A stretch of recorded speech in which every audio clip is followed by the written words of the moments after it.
Good morning, students. Good morning, ma'am. Good morning ma'am. Good morning. हम लोग पिछली class में घर की याद काव्य खंड से कविता पढ़ रहे थे, जिसे हम आगे फिर स्टार्ट कर रहे हैं। जहाँ तक पढ़े थे उसके आगे तो देखिए, आज गीता पाठ करके दंड 260 करके खूब मुकद्दर हिला लेकर मूठ उसकी मिला लेकर, जबकि नीचे आए होंगे नैल जल से छाए होंगे, हाय पानी गिर रहा है घर नजर में तिर रहा है। ये हमारा हो गया था। इसके आगे हम देखते हैं, चार भाई चार बहनें भुजा भाई प्यार बहने, खेलते या खड़े होंगे नजर उनको पड़े होंगे, पिताजी को जिनको बुढ़ापा एक क्षण भी नहीं व्यापा रो पड़े होंगे बराबर पांचवे का नाम लेकर। यहाँ तक कंप्लीट हो गया था हमारा। अब 7th वाले से हम स्टार्ट करेंगे आगे।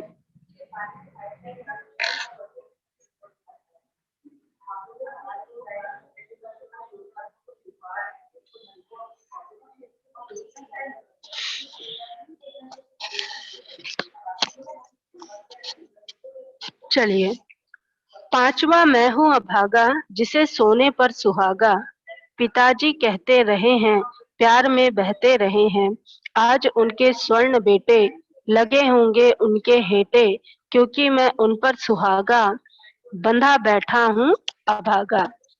यहाँ पर उस कवि को पिता का भरपूर स्नेह मिल रहा है। देखते हैं कि कवि स्नेह में क्या बता रहे हैं, कि वह अपने पिता का अभागा पांचवा बेटा है, जिसे वे सोने में सुहागा समान समझते थे और उसे खूब स्नेह मतलब प्यार करते थे। आज वे जिस बेटे को स्वर्ण जैसा बहुमूल्य समझा करते थे, कितना तुच्छ हो गया है, क्योंकि उनका सबसे प्यारा बेटा जेल में होने के कारण उनसे दूर है।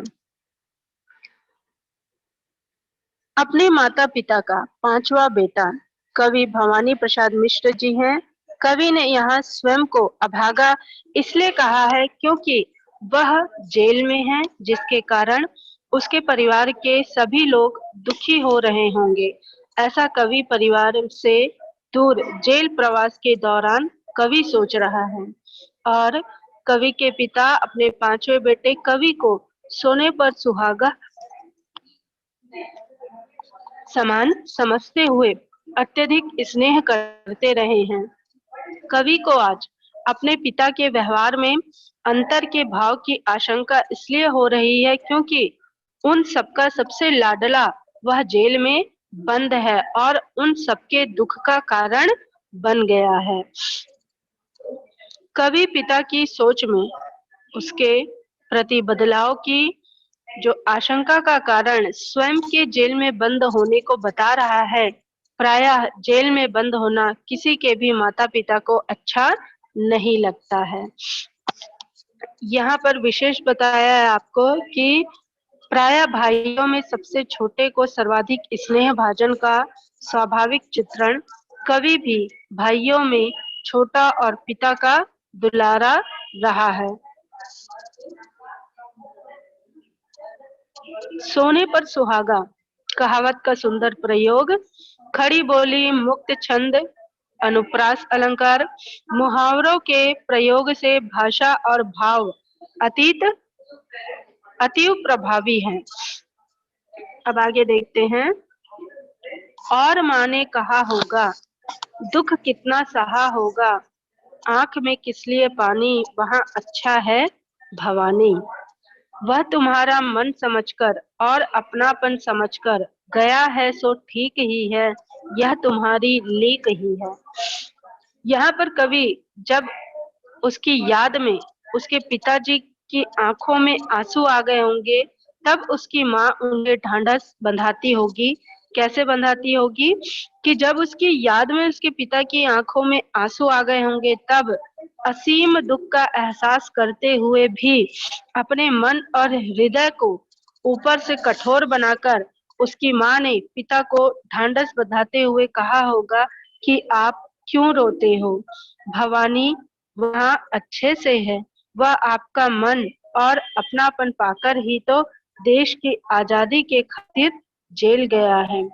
वस्तुतः उसने आपका ही अनुकरण किया है, उसने जो भी किया है बिल्कुल ठीक ही किया है। यदि वह जेल जाने के डर से भाग खड़ा होता तो मेरी कोख को शर्मसार करता। यहाँ पर कवि के पिता को पुत्र वियोग से दुखी देखकर उसकी माँ ने, जो स्वयं भी पुत्र वियोग से दुखी है, इस भाव को दबाकर छिपाकर उनको ढांढस बंधाया होगा। कवि के पिता की आंखों में पानी मतलब आंसू देखकर कवि की माँ ने उन्हें ढांढस बंधाते हुए कहा होगा कि भवानी, भवानी यहाँ पर कवि का नाम है, तो भवानी वहाँ बिल्कुल ठीक है, आप उसके लिए क्यों रो रहे हो, आप उसके लिए बिल्कुल चिंता न करें। पिता के मन और अपनेपन से यहाँ कवि का आशय है कि उसके पिता भी देश की आजादी के लिए सर्वथा त्याग के प्रबल समर्थक हैं और पिता के घर परिवार की परंपरा देश की स्वतंत्रता हेतु सर्वथा सक्रियता त्याग बलिदान की रही है। यहाँ पर विशेष आपको बता रहा है इस पंक्ति में कि पिता के अधीर होने की स्थिति में माँ को धैर्य बंधाने का स्वाभाविक चित्रण किया गया है। मुहावरेदार शैली में काव्य भाव अतीव प्रभावी बन पड़े हैं। खड़ी बोली है, मुक्त छंद है, अनुप्रास का सुंदर प्रयोग किया गया है और माधुर्य गुण है। पांव जो पीछे हटाता, कोख को मेरी लजाता, इस तरह हो न कच्चे, रो पड़ेंगे और बच्चे। पिताजी ने कहा होगा, हाय कितना सहा होगा, कहाँ मैं रोता कहाँ हूँ, धीर में खोता कहाँ हूँ। जेल में बंद घर की याद में दुखी कवि के कल्पना का चित्रण है, जिसमें पुत्र कवि के लिए दुखी पिता को माँ बहुविध ढांढस बंधा रही है। मतलब ढांढस मतलब सांत्वना दे रही है कि कवि कल्पना करते हुए कहते हैं कि उसके लिए दुखी उसके पिता को सांत्वना देती हुई उसकी माँ कह रही होगी कि यदि उनका पुत्र जेल में जाने से डर कर कायरों की भांति आगे बढ़ने से अपने कदम पीछे खींच लेता, मतलब भाग जाता, तो मेरी कोख को भी शर्मसार करता। इसलिए आप भावनाओं में मत बहो, अपने मन को थोड़ा सा कठोर बनाओ।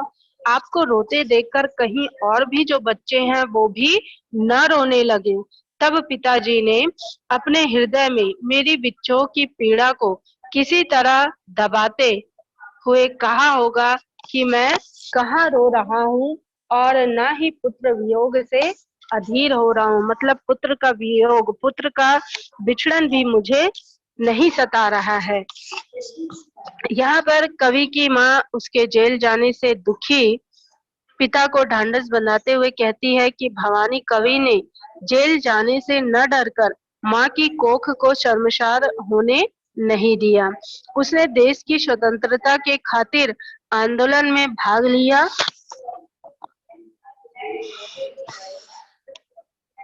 और जेल गया है।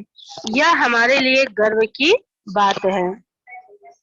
कवि के पिता को पुत्र वियोग में रोते देखकर कवि माँ यह आशंका प्रकट करती है कि कहीं उसके अन्य वहां उपस्थित बच्चे रोने न लगे। कवि ने माँ की दिलासा और बच्चे कहीं रोने न लगे ऐसी बातों को सुनकर कवि का पिता अपने पांचवें पुत्र वियोग जनित दुखों को अपने हृदय में दबाते हुए कहता है, वह कहाँ रोता है, अर्थात वह रो नहीं रहा है। धीर, मैं खोता कहाँ हूँ, ऐसा कवि के पिता कवि की माँ से कहते हैं, ताकि उसकी पत्नी कवि की माँ और उसके अन्य वहां उपस्थित बच्चे उनको देखकर दुखी न हो। यहाँ पर आगे देखते हैं कि हे सजीले हरे सावन, हे कि मेरे पुण्य पावन, न बरसे पांचवे को वे न तरसे। मैं मजे में हूँ सही है, घर नहीं हूँ बस यही है, किंतु यह बस बड़ा बस है, इसी बस से बस विरस है। यहाँ उसे अपनी प्रिय सदस्यों की बहुत याद आती है। वह भावुक हो उठता है। वह सावन मास को अपना संदेशवाहक बनाकर कहता है कि कवि सावन को संबोधित करते हुए कहते हैं कि हे हरितिमा से लसित सावन, तुम सचमुच में अत्यंत पवित्र हो। तुम खूब बरसो, परंतु मेरे माता पिता की आंखों में मेरी याद स्वरूप आंसू मत आने दो। मैं घर से दूर हूँ, यही थोड़ी दुख की बात है, अन्यथा सचमुच में मैं यहाँ आनंद से ही हूँ। कवि जिस बात को केवल या थोड़ा सा कहकर टालना चाहता है, यथार्थ में इसे केवल या थोड़े से न तो सर्वथा सभी को भाने वाली आनंददायी सावन की बरसात के आनंद को भी नीरस बना दिया है। हे सजीले हरे सावन, यह कवि सावन से कह रहा है कि सावन माह बारिश के साथ हरितिमाच्छादित अत्यधिक पवित्र सौंदर्य से लसित होता है, इसलिए कवि सजीले हरे सावन कह रहा है। तुम बरस लो वे न बरसे से तात्पर्य यह है कि कवि कहना चाह रहे हैं कि सावन तुम चाहे जितना बरस लो, परंतु मेरे माता पिता और भाई बहनों को मेरी याद न आए, वो मेरे दुख में दुखी होकर आंसू न बहाएं।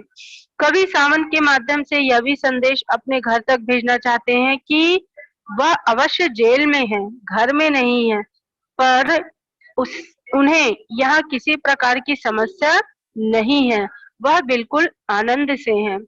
इसी बस से बस विरस है।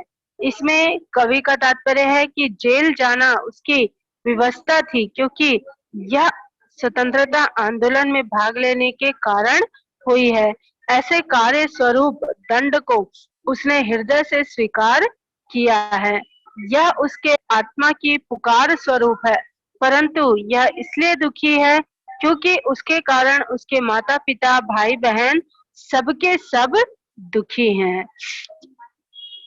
किंतु उन यहाँ पर विशेष बता रहा है आपको इस पंक्ति में कि पिता के स्नेह एवं भावुक व्यक्तित्व प्रकृति का चित्रण है। सावन का मानवीकरण यमक और अनुप्रास अलंकार का सुंदर प्रयोग है। खड़ी बोली मुक्त छंद है और माधुर्य शब्द गुण है। किंतु उनसे यह न कहना उन्हें देते धीर रहना, उन्हें कहना लिख रहा है, उन्हें कहना पढ़ रहा हूँ। काम करता हूँ कि कहना, नाम करता हूँ कि कहना, चाहते हैं लोग कहना, मत करो कुछ शोक कहना। यहाँ पर कवि बता रहे हैं कि सावन का जो मानवीकरण दूत रूप में उसके पिता को ढांढस बनाने के लिए कहता है कि सावन को संबोधित करते हुए कवि कहते हैं कि वह उसके पिता से उसकी यथार्थ दशा, मतलब उनका पांचवा पुत्र आप सबसे दूर जेल में रहते हुए आप सबको याद करता हुआ अत्यंत दुखी है और इस बात को उन्हें पिता को न बतावे, क्योंकि उनसे यह कहें कि यहाँ उनका पुत्र अच्छे से पढ़ लिख रहा है, अच्छा काम करते हुए ख्याति प्राप्त कर रहा है, लोग उसको यहाँ बहुत चाहते हैं, प्यार करते हैं, अतः वे अपने पुत्र के बारे में किसी भी प्रकार से दुखी न हो। कवि को अपने माता पिता से स्वाभाविक प्रेम है और कवि सावन से अपने घर वालों माता पिता को धीर देने की बात कहता है। कवि सावन से अपने बारे में जेल में रहते हुए भी पढ़ने लिखने और उत्तम काम करने स्वरूप नाम करने की बातें अपने घर वालों से कहने के लिए कहता है। कवि के स्वतंत्रता आंदोलन में भाग लेने जैसे उत्तम कार्य स्वरूप जेल जाने से लोग न केवल कवि के नाम से परिचित हुए, उनके प्रति सम्मान और प्यार बढ़ा है, लोग उसके प्रशंसक बन गए हैं। कवि सावन के माध्यम से अपने घर वालों को स्वयं किसी भी प्रकार से दुखी न होने का संदेश भेजना चाहते हैं। आपको इसमें विशेष बताया है कि कवि को अपने माता पिता से स्वाभाविक प्रेम है, अतः वह जेल के सर्वथा यातनाजनक जीवन को छिपाना चाहता है ताकि उसके माता पिता को भी उसके समान दुख का अनुभव न करें। कवि द्वारा सावन का दूत के रूप में प्रभावी चित्रण, मानवीकरण, अनुप्रास अलंकार का सुंदर प्रयोग, खड़ी बोली, मुक्त छंद, प्रसाद गुण है। तो आपको यहाँ तक कविता समझ आई? Yes ma'am. Yes ma'am. Okay. और जो बचे हुए पंक्ति हैं उन्हें हम नेक्स्ट क्लास में कंप्लीट करेंगे। आप यहाँ तक इसे रीड करिए और आप लोग इसे कॉपी में नोट डाउन कर लिए होंगे, जो नहीं किए हैं वो कर लीजिए। और हम क्लास को यहीं पर एंड कर रहे हैं। नेक्स्ट क्लास में हम इसके आगे जो बचा हुआ कविता है उसे कंप्लीट करेंगे। ओके, आपको कोई डाउट है? No ma'am. No ma'am. Okay, तो चलिए हम इस क्लास को यहीं पर एंड कर रहे हैं।